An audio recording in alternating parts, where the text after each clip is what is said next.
and all that thing I can come to know from the forms that I have evaluated. Okay, no issue. So today, first of all, let me know that what the thing we have discussed in the last lab session. Is there anyone who can recall that what the thing that we have discussed in the last lab session? Hello, 27 number. Yes, sir. Yes, can you tell me what the thing that we have discussed in the last lab session?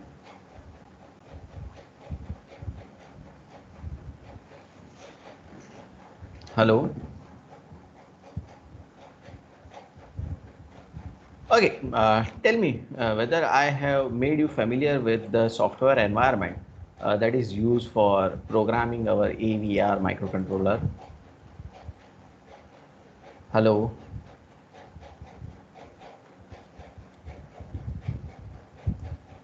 Yes, Hello. sir. Okay, so I hope all of you would be having that Atmel Studio 6.2 installed in your computer system. Yes. May I know that how many of you have installed Atmel Studio 6.2 in your computer system?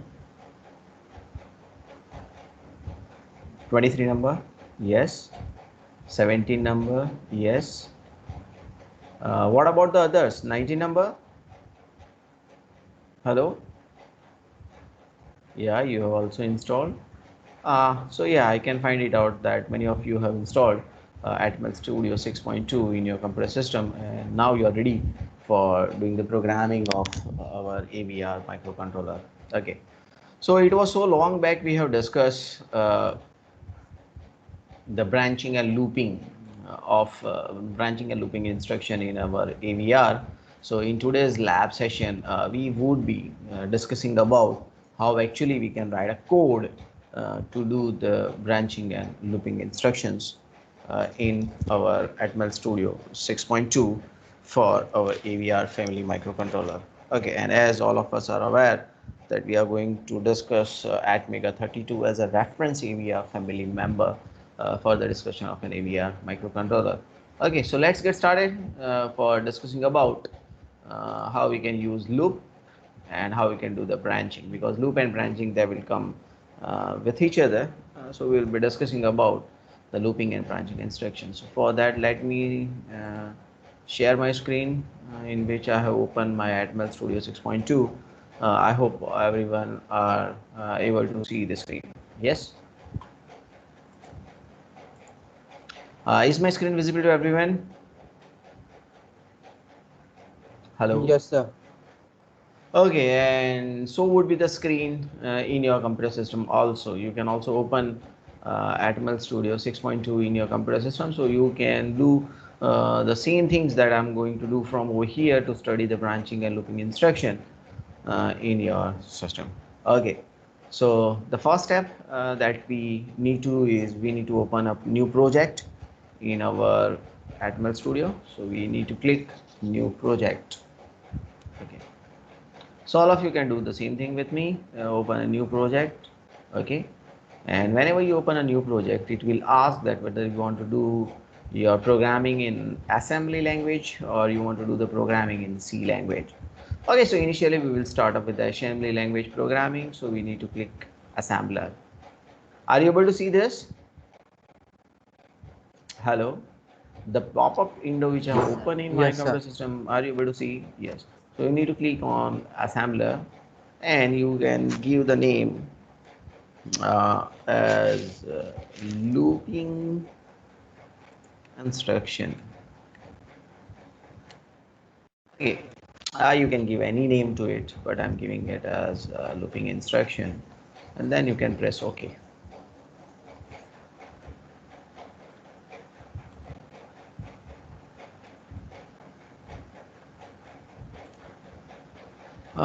My system is a little bit slow. It will taking some time to open, but we need to wait for it.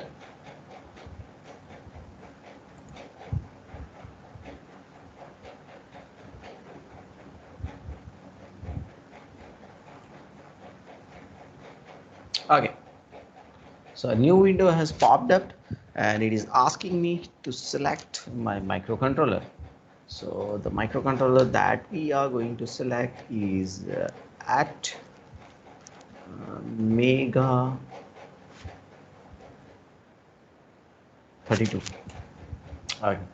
So in Atmega 32 also we are having so many different versions, but we would be simply selecting our Atmega 32. And in the previous lab sessions, I would have also discussed that once you select your microcontroller, the Atmel Studio will be giving you an access of the data sheet and all the other things.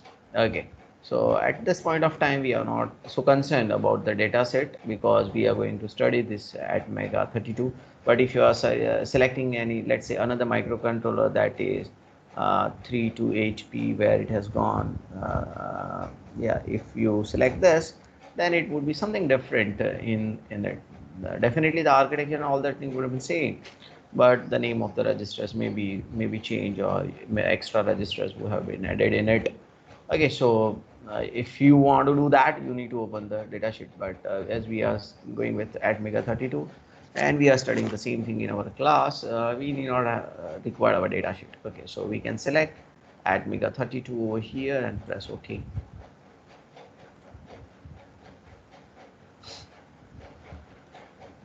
Okay, so again it will take some time to open the window.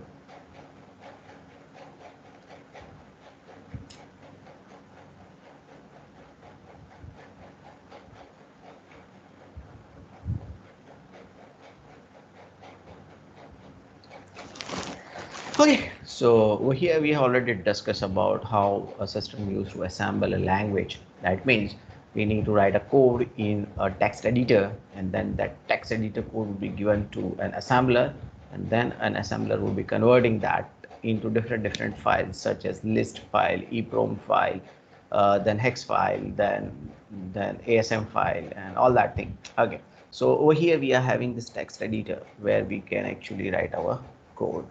Okay, so some few things have been written. I have deleted it because they are of not my use, because you would have seen that, yeah, you can see that they are in between slash star. Yeah, we can use this slash star for writing the comments in your code. Okay, so here it is being commented that this project is created. I don't require this, I will be deleting it. Okay, so today, to study the branching and looping instruction, we would take a very simple example of adding of an array. Okay, so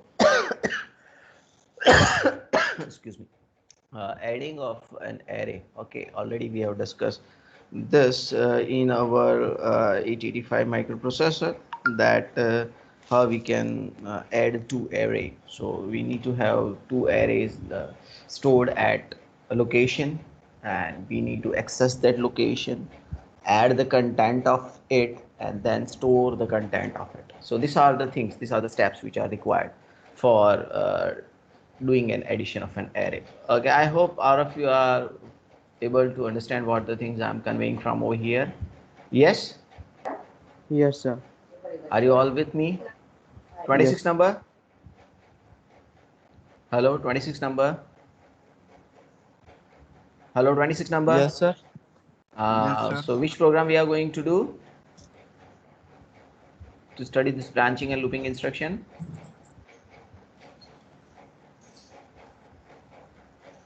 Hello?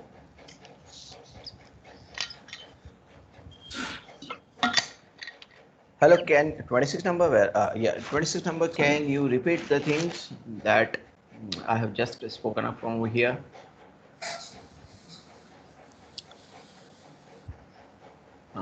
For studying looping and branching instruction, what application we are going to take?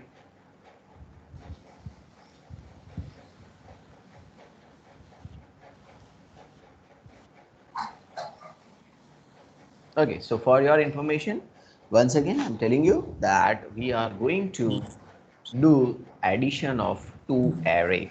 Okay, so addition Okay. of two array, and we are going to store the result into the third array. So this is the application. So in this application, what the things we need to do is, the first thing is we need to store the data into an array.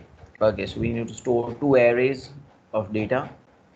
Then we need to point it out that data with help of a pointer to get that into our ALU. we need to add that to data, and finally after adding it, we need to store back that data into our third array. Okay, so for storing the data, so sir, let us start first of all storing the data. For storing the data, we can open debug Windows, and in that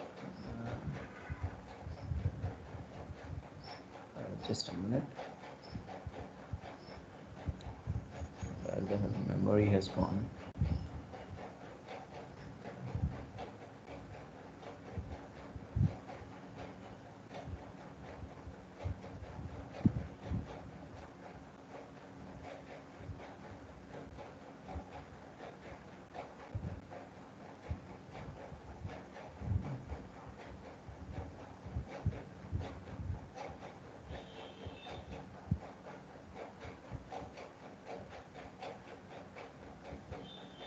Okay, we need to go into our debug mode, then and then we will be able to open that window. Then in the debug mode we will be storing that data.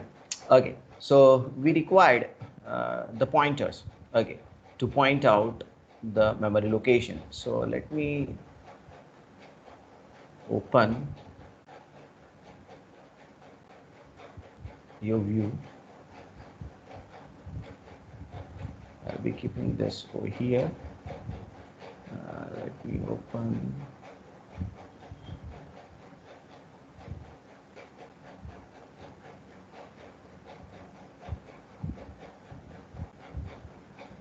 Okay, that window.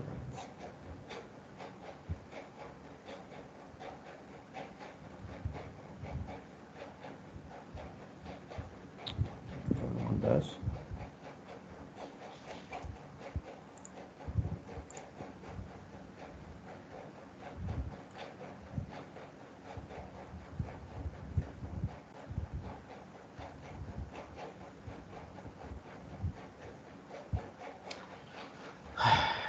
Just a minute. Okay, so we require a pointers. We were talking about the pointers. So we can have three different pointers in our AVR. So these pointers are nothing but they are X, Y, and Z. We already discussed about this X, Y, and Z pointers in our AVR. So they are consisting of 3031, 2829, and 2627. These are the registers. They can be used as the pointers. Okay, so we will be using these pointers, three pointers, to load the content from our memory. Okay, now the question is where we can store the memory. Okay, from which memory we can store. So over here we would be using the RAM.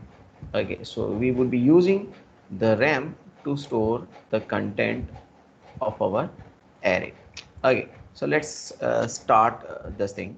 So the first line of any code in our AVR family starts with adding the header file. Okay, so that header file can be added with help of dot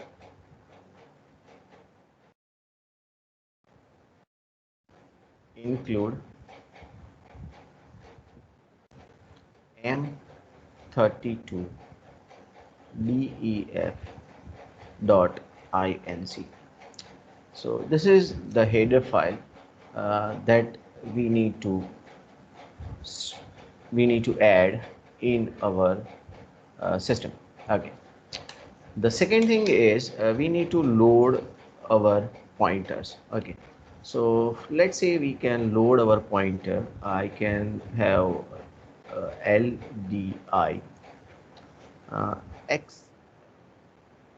Okay, that is a lower byte of my 16-bit counter, 16-bit pointer XL, and let me have this value as 0 cross 4, 0 cross let me have 60. Okay, same way I need to load another value in my XH, LDI XH 0 cross 0 0. Okay, so this would be pointing my first pointer. Same way, I need to point it out the another pointer, LDI YL 0 cross LDI YH as 0 cross 0. So this is the second pointer that I have loaded. Same way I need to load the third pointer also.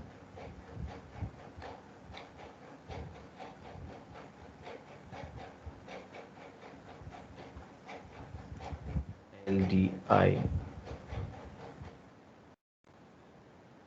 ZL 0 cross 80 and LDI ZH 0 cross 0 0. Okay, so these are the three pointers that I have used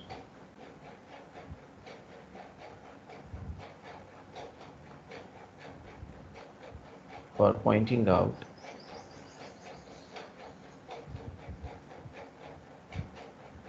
the pointers. Okay, so let me first of all check it out that whether the things that I have done here RJMP here.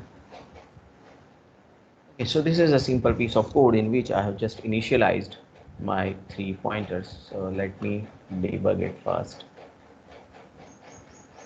So for that you need to first of all build the solution.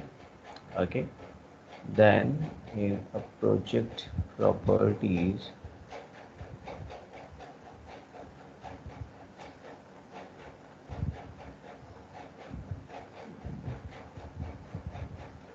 I can start without debug.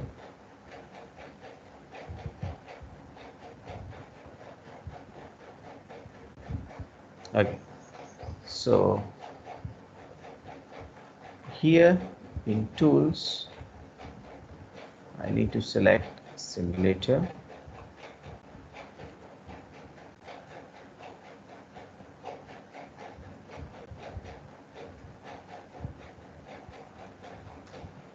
Then again build the solution and start debugging.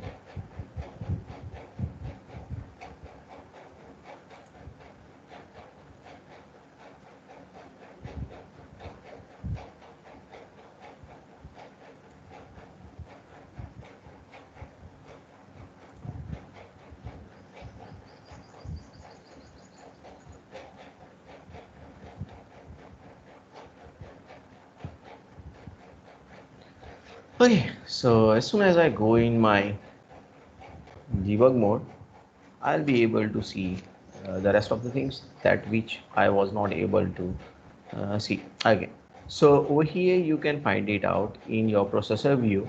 You can find it out this X, Y, and Z. These are the three registers. Okay, now this is three registers are same as your 3031. The combination of this 3031 will be forming your Z register, and the 2829 they will be forming the combination of Y, and same way we can have the X register also.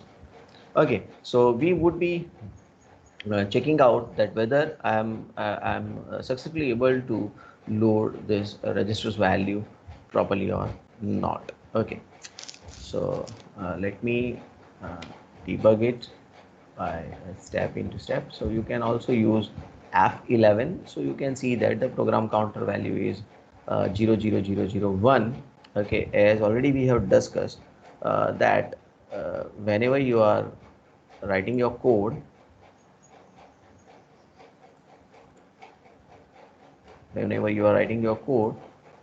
you can find it out that the program counter will always load the value from the location that is 000.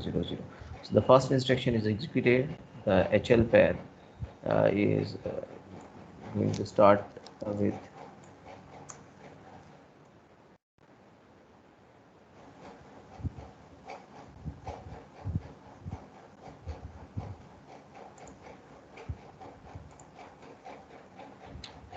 your HL pair is going to be executed, and you can find it out that HL is initialized as 60, and same thing you can, oh sorry,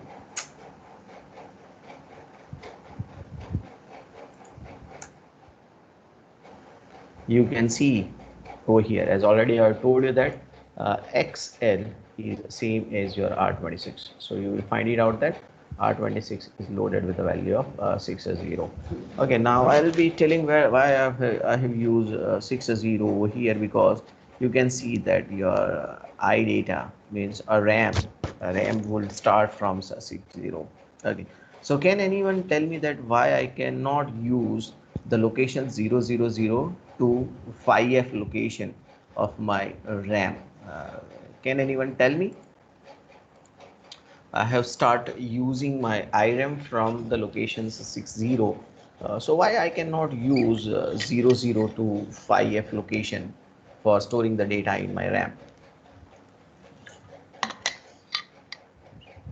Hello, 19 number. Yes, sir. Yeah, can you tell me why I cannot use 0 to FF location of my RAM in AVR, or especially in Atmega 32?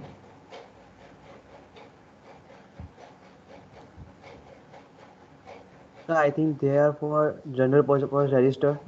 No, general purpose register, they are from 0 to 1F, means 0 to 31. So this 31 registers, yes, there are 31 registers, but after that you can find it out that we are having IO section. Okay, we have talked about IO section where we can use in and out instructions. Okay, so the IO section, they are from 0 to 5F. Okay, so these are the location, they are reserved for the IO sections. Okay, so again I can press F11. My F11 is not working, I need to use it from over here. So 00 is loaded. Now you can see YL, so it is loaded with 70. uh, then you can again YH as 00, and finally you can see that yes, we have. So jump here, jump. So we have already talked about halt instruction in our 8085. So it would be working the same as an halt instruction. So you can end up your program with jump here, jump. Okay, so after doing this, executing this program, you can see that yes, these are the locations that have been loaded in your X, Y, and Z register of your microcontroller. Okay, now we will stop debugging, and then we will add some another part of a code. Okay, so now we have initialized. Okay, just a minute, I'm coming back. Take just a minute.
Okay, so the next thing that I need to do is I need to get this value from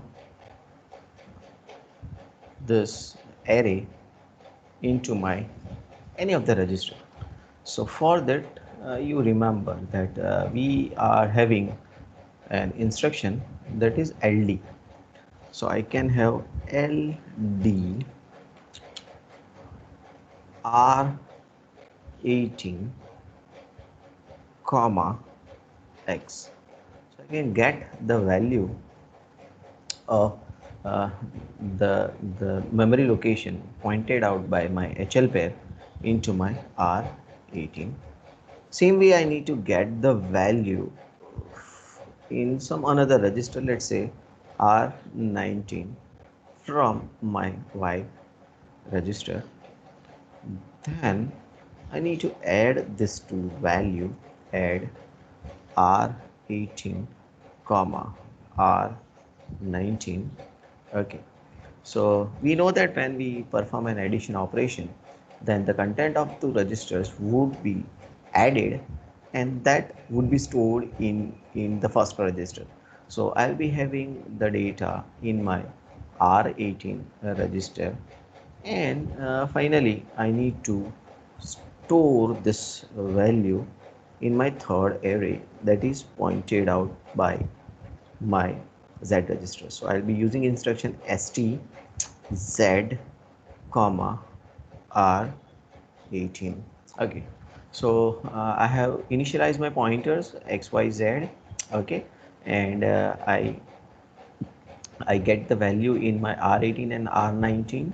Okay, and then I have added these two value, and finally I want to store that value back into my Z register. So again, let me compile this code and let me check it out that whatever the things I have done up till now, they are okay or not, and they are working as per my requirement or not. So I'll be going into debug with step into, and let me store some values in. Okay, instead of 70, I need to find. Okay, let me make 73 and 8 6.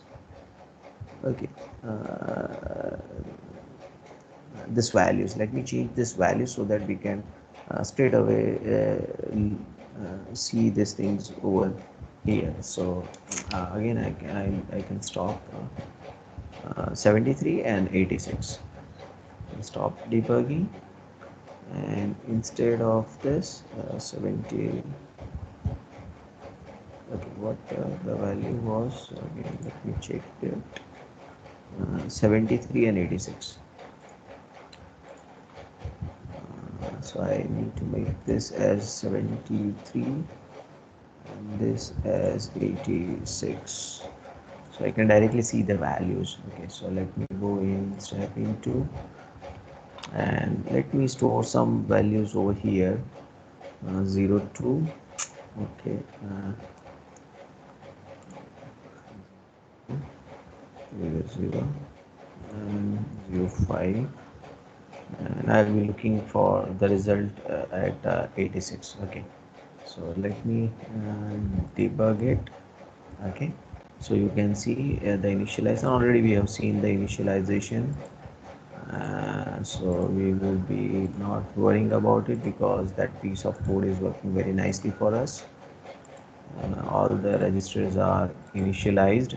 Okay, so let us check that whether all the registers are being initialized or not. Okay, so you can see that the registers are initialized. So now we need to get the value pointed out by the X register into R18. So this is my R18. So let me see the value 0 2, whether it is coming into my R18 or not. So after execution of this line, my R18 is having the value 0 2. Same way, my R19 must be having a value 0 5. Okay, so if I'll step into and if I'll check it out, yes, I'm getting this value 05 in my R19. Then I'm adding this to values. So I'll add this to value and I will see the result over here in R19, sorry, R18. 02 plus 05 07, I know that, and finally I'm going to store that value in my 86 location. So okay, so at 86 location you can find it out that 07 value has come. Okay, so same way I can go for the repetition of this. Means if I'm having 10 datas, let's say I'm having 10 datas, 02, okay, 2, 02, 02, 02, 02, 02, 1, 2, 3, 4, 5, 6, 7. This is 8,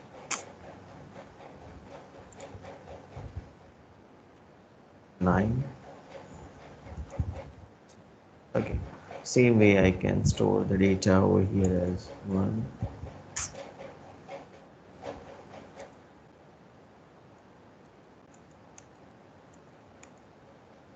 This 10 data I have stored, and I'm expecting that whenever these two arrays are being added, the result would be stored at this location.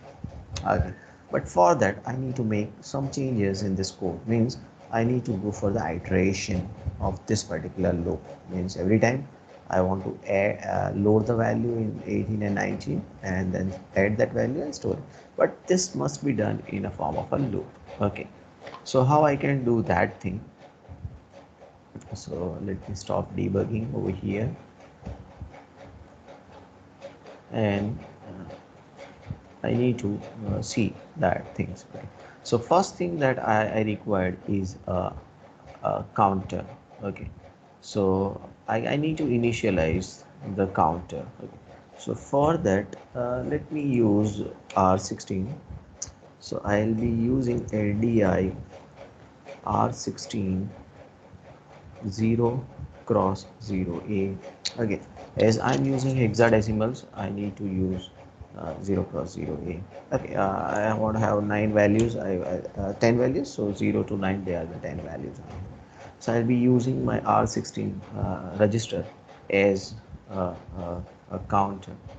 Okay, now let's say that when the value was 0, you have got this values from over here and these things. Okay. So the next thing that you need to do over here is you want to get the next value from the array, and then you need to store the value to the next location of the resultant array. So for that, what you need to do is you need to increment the values of your registers. So how I can do that thing is inc instruction will help to do that. Inc xl, inc yl,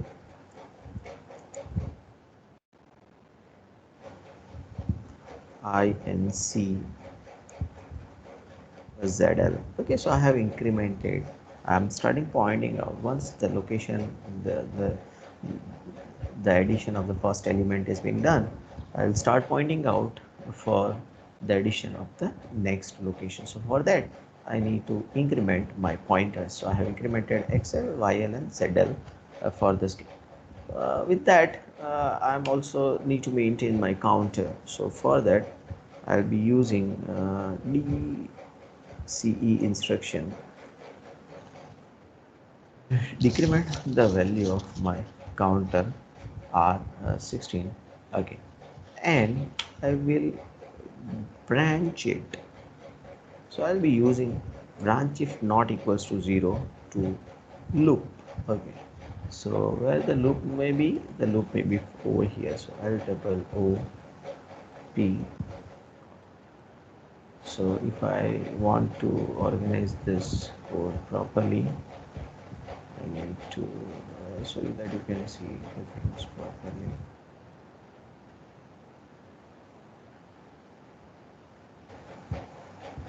These are the labels I have used. I need to make it separate from my code.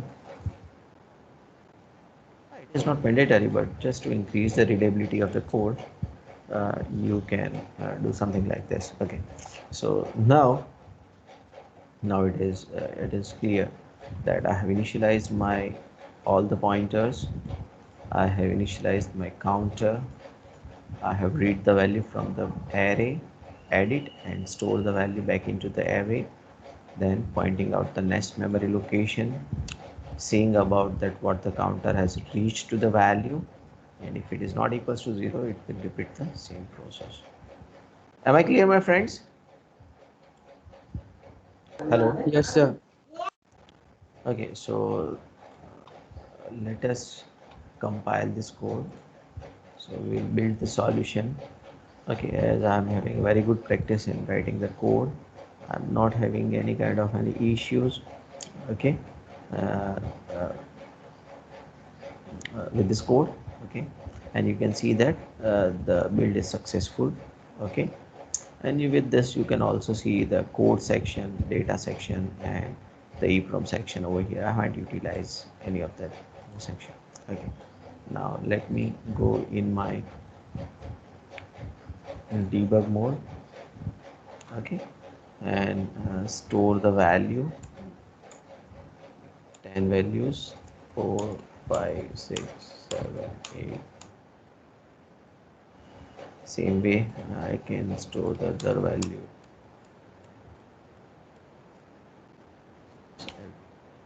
Same. Okay, now if I run my code,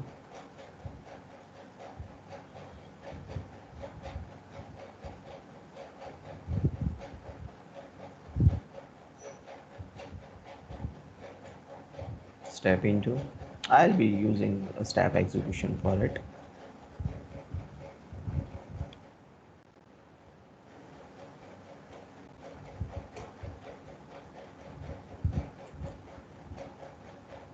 You can watch the with every execution you can watch the registers.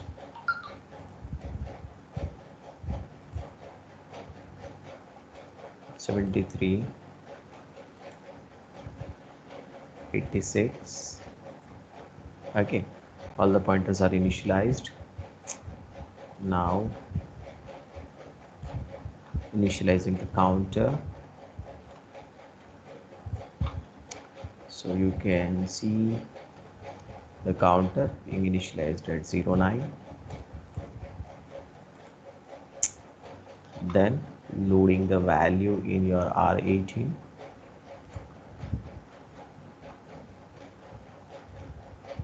Zero two, same way as we have seen for the previous case. Again the value would be loaded, stored at, so this result I am storing it at 086. Then I am incrementing the value of my HL. You can see the HL pair over here, it has been incremented to 61. Then YL would be incremented to 74. ZL would be incremented to 87. Your R16 would be decremented to 08. You can see decremented to 08, and as it is not equals to 0, it will branch to the loop. Okay, so if I go on doing the execution of this code, you will find it out that every time it will add and it will store the content right over here. So this thing would be repeated 10 times. F11 is not properly working, so I need to do this thing repeatedly.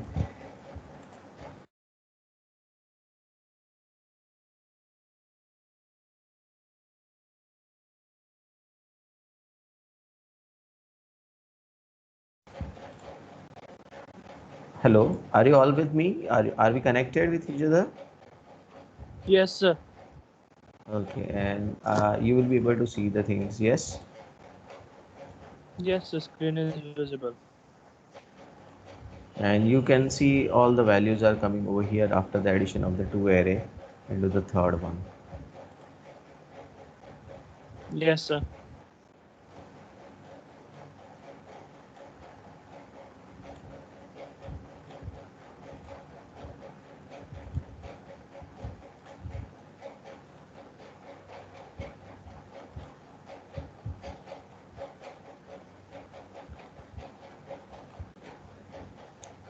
Okay, so I think you would have got an idea that how actually we can write the code in which we can add the two arrays of data, and we can store the data into the third array. Okay, now this particular piece of code, okay, that will help you to understand how you can utilize your X, Y, and Z register pair.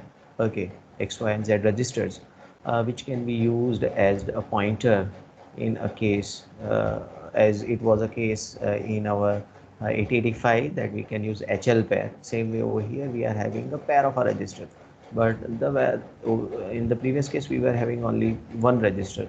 Okay, over here we are having three register, that is X, Y, and Z.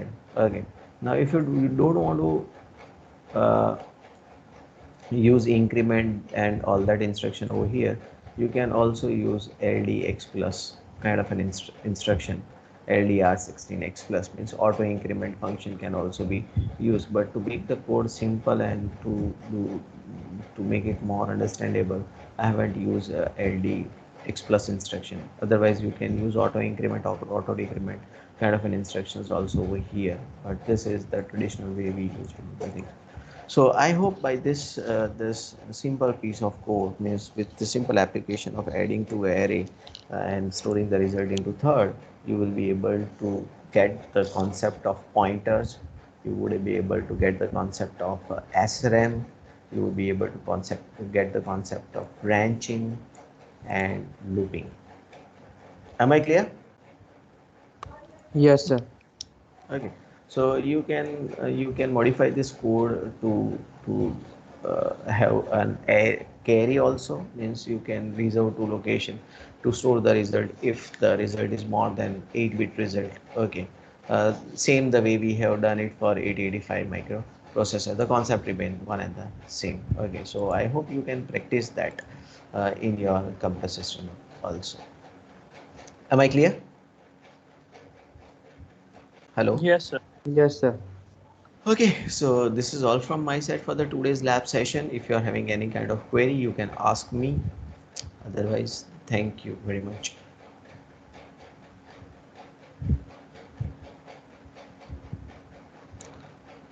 Any query, my friends?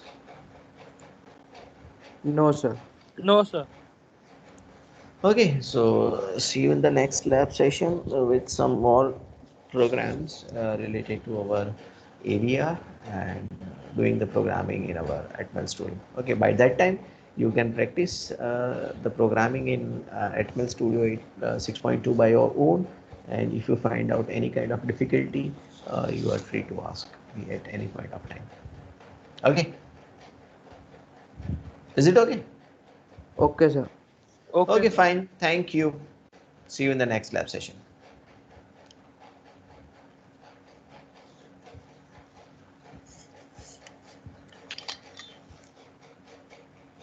Thank you, sir. Thank you. Thank you.